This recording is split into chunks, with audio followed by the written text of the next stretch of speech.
दबाव वाढतोय, धनंजय मुंडेंचा राजीनामा घेणार का? 2.5 तालुक्यापुरती आमची अक्कल.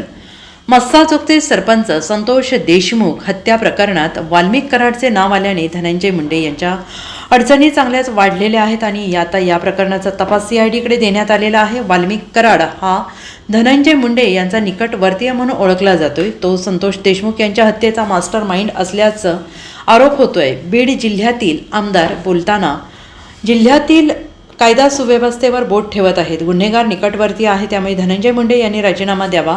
3-4 महिन्यात पूर्ण चित्र स्पष्ट झाल्यानंतर पुन्हा शपथ घ्या, अशी मागणी संदीप क्षीरसागर यांनी केली आहे. आता आमदार सुरेश धस यांनी सुद्धा अशी मागणी केलेली आहे. धनंजय मुंडेंच्या मंत्रिपदाबाबत अजित पवार यांनी निर्णय घ्यावा. मी 2.5 तालुक्याचा आमदार आहे, 2.5 तालुक्यापुरती आमची अक्कल आहे तेवढं बोलतो. यापुढे आमची अक्कल नाही चालत, अजितदादांना आम्ही कोण सांगणार, असं सुरेश धस यांनी म्हटलंय. फडणवीस यांच्याकडे जी मागणी करायची ती केली आहे. फडणवीस यांच्याबाबत सिरियस आहेत आणि आत्ता राष्ट्रवादीच्या राष्ट्रीय अध्यक्षांनी मुंडेंबाबत निर्णय घ्यावा. आमच्या भाजपचं असतं तर आम्ही सांगितलं असतं नमस्ते लंडन करा म्हणून, असंही सुरेश धस यांनी म्हटलेलं आहे. Bureau report SBN Marathi, Beed.